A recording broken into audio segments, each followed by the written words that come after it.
रोजाना की बुनियाद पर सतह जमीन से 80 मीटर की बुलंदी पर काम करना कैसा होता है? निंगवू में वाकई एक विंड फार्म में नौजवान मेहनतकशों का एक ग्रुप हर रोज 80 मीटर की बुलंदी पर काम करता है और विंड टरबाइंस के महफूज ऑपरेशन को यकीनी बनाता है। विंड टरबाइन के ऊपर वो 10 मुरब्बा मीटर से भी कम जगह में काम करते हैं। सब अच्छा है, अगला मरहला लाइनों की जांच करना है। इन्हें सर्दियों में मनफी 30 डिग्री जबकि गर्मियों में तकरीबन 40 डिग्री सेंटीग्रेड तक के दर्जा हरारत में बाकायदगी से गश्त और मुआयने के काम करना होते हैं। इससे भी मुश्किल काम क्या है? बुलंदी के खौफ पर काबू पाना। जब मैं पहली बार यहाँ ऊपर आया तो मेरी टांगें थोड़ी कांप रही थीं। मेरा दिल तेजी से धड़क रहा था। मैं वाकई ये बर्दाश्त नहीं कर पा रहा था। जब मैं वाकई यहाँ ऊपर आता हूँ तो मुझे ऐसा महसूस होता है कि मैं हरकत करने की भी हिम्मत नहीं कर सकता। ऊंचाई पर बैरूनी काम के अलावा टरबाइन के अंदर मामूल के मुआयने इससे भी ज्यादा पेचीदा होते हैं। इन्हें तंग जगह में मुसलसल रींगते हुए ऊपर नीचे जाना पड़ता है।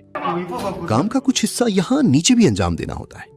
इन नौजवानों की अक्सरियत साल 1995 के बाद की नस्ल से ताल्लुक रखती है। इनमें से कई अफराद ने ग्रेजुएशन के फौरन बाद यहाँ काम शुरू कर दिया था, जबकि कुछ पहले ही कई बरसों से इस शोबे से वाबस्ता हैं।